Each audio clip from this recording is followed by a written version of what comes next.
صباح الخير يا أحلى متابعات. اليوم وصفتنا مطبق السمك. عندي هاي السمشتين قطعتهم بهذا الشكل وخليت لهم الكركم والملح وملح الليمون وخليتهم على ما يشربن التوابل حتى تصير المونة بيهن. هاي هنا أنا خلصت من عندها. عندي هنا قلاصين تمن ياسمين همينة غسلته ونقعته. انقعه 5 دقايق مو هواي. وعندي زعفران خليت له مي حار بهذا الشكل خليته ينقع. وصبغ الزردة قليل من عنده هم خليت حتى يعطيني لون للتمن اثناء الطبخ. وعندي كوبين شعرية و3 سن ثوم للنكهة. وعندي حبتين بصل. هسه ايش راح اسوي؟ راح اخلي التنصيبة على النار واطبخ التمن.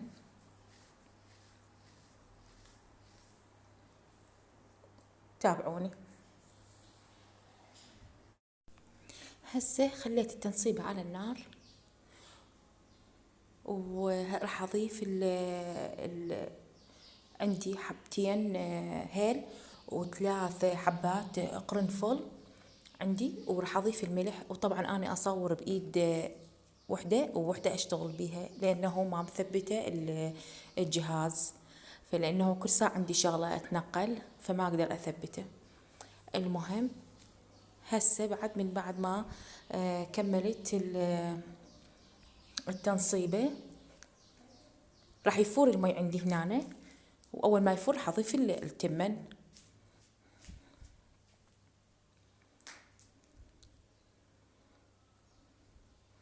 طبعا اكلتنا احنا السمك نحبها يوم الاربعاء ويوم الجمعة. احنا هنا بالنجف بعد ما اعرف بالمحافظات البقية يعني يا يوم. المهم بس ان شاء الله احنا كلنا سوا. هنا نضفت التمن وبديت اقلب بيه حتى قريب ما يريد يستوي ابزله. فاظل اني ملاحظة التمن حتى لا تروح عليه الفورة مثل ما يقولون. وطبعا هذا الهيل والقرنفل ينطي طعم يخبل. هسه هنا انا بديت راح اسوي الشعرية. هنا عندي البصل ثرمته وعندي الثوم وخليت له شوية دهن. راح ابدي او قبل لا يصير لونه ذهبي اضيف الشعرية. وطبعا التمن عندي تقريبا يعني راح ابزله. فهسه بديت احمس بيه. وهذا التمن انا هسه هذا اللي بزلته راح اخليه على كتر اخليه على ما اكمل الحشوة عندي. هسه من بعد ما نحمسن اثنيناتهم الثوم والبصل راح اضيف الشعرية. وبعدها ابدي الدور بالسمك. اللي وصلت وياي لهنا لا تنسين اللايك، واللي ما مشتركة بقناتي تنورين ان شاء الله وتشتركين. فاني بعد ما اكمل هاي الحشوة راح ابدي اقلي السمك. طبعا ما اقلي انا بالمطبخ نهائيا لانه تعرفون الريحة اللي يصير بالبيت ما تروح يعني. فما احب يعني ريحة الطبخ تصير بالبيت. مخلية مطبخ حراري اكمل بيه شغلاتي اللي هي بيه مثلا يعني مثل السمك الدجاج من اقلي. هسه هنا نظفت الشعرية وراح ابدي اسويه على اللون الذهبي. ابدي اقلب بيه لحد ما يصير لونه ذهبي. وطبعا البصل عندي احنا انا ما يحترق لانه انا اضيفه سوا هو والشعرية يصير لونه كلش حلو. وراح اعلمكم طريقتي اللي تخلي الشعرية كلش طيبة التوابل مالتها. شوفوا بنات، شوفوا اللون مالته صار شلونه. هذا اللون الذهبي اللي احنا نريده. والبصل عندي شوفوا ما احترق. شوف بس تحمص يعني وذبل بس يعني حمست ويا الخول قدامكم ويا الشعرية سوا ما احترق. هذا وياه بس استوى. هسه ايش راح اسوي؟ راح اضيف كوب مي وبعدها اضيف التوابل. هسه وصلنا للتوابل. التوابل يعني انا عندي فد شغلات اخلي الشعريه يعني تاكلوها هيك بدون تمن، والله بدون تمن يعني على الطعم مالتها شلون يجنن. عندي هسه طبعا احنا نعرف يعني هاي الكركم احنا نضيفه هسه للشعرية، وعندنا الملح، وعندنا البهارات، وعندنا الفلفل هم اضيف اني للشعرية. وطبعا سر الطعم مالتها الشكر، هاي ملعقة اكل شكر، وملعقة ملعقتين صغيرة دارسين. هذين الشغلتين الشكر والدارسين يخلي طعمها فد شي يعني خرافي. فهسه ايش راح اسوي؟ هاي الشغلات ذني نريد نقول مثلا 6 شغلات هسه راح نضيفهم فوق الشعرية.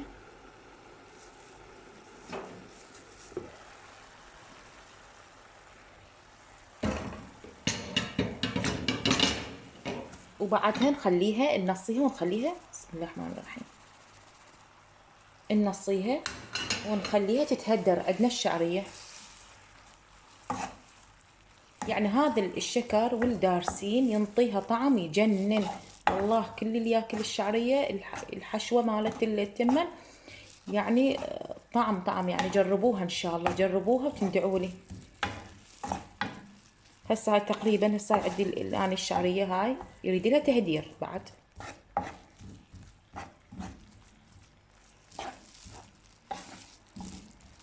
هسه ايش راح اسوي بعد ما خلطتهن؟ هسه انا اقصيه واخليه يتهدر، واخليه يتهدر.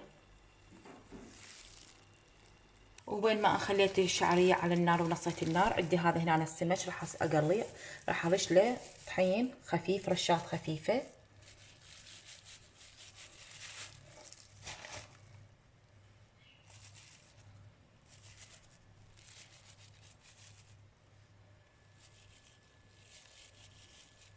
هاي هنا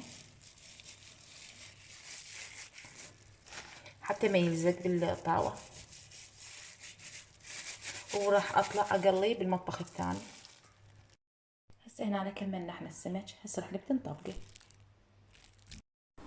من بعد ما قلينا السمك ورجعت وياكم، حمست بالقدر بصل وخليت له شويه كركم، وراح اطبق التمن.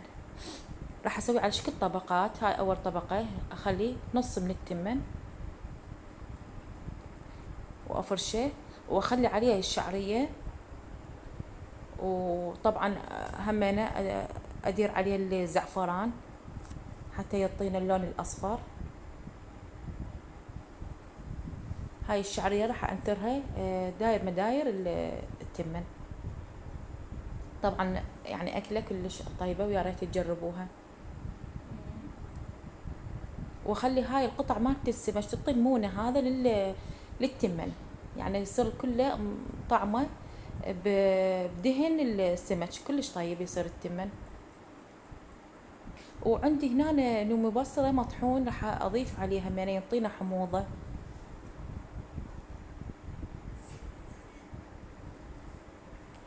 هاي هنا قلت لكم هاي الزعفران هماتين راح اضيف على التمن وعلى السمك.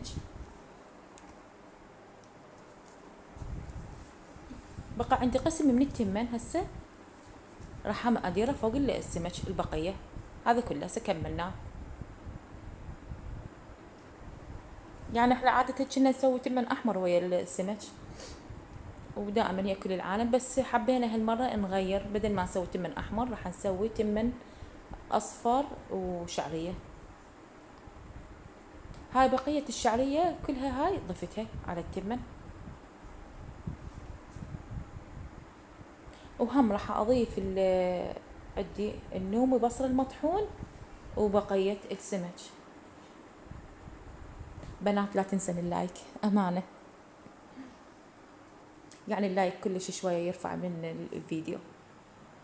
هاي بقية الزعفران، وقلت لكم صبغ اللوزينة يسحولة مالت الزردة ضفت له قليل. كلش يعطي لون كلش حلو للتمن ويعطي نكهة.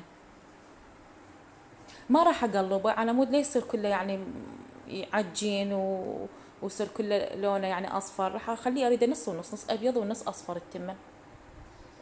هسه هذا بقية السمك كله درته، وراح اخليه يتهدر فد ربع ساعة. وأطفي النار، يكون خلاص يكون جاهز على ما أسوي الزلاطة وأكمل. بعد ما عندي شي راح أخليه قلت لكم ربع ساعة يتهدر وياخذ التمن، ياخذ المونة مالت السمك.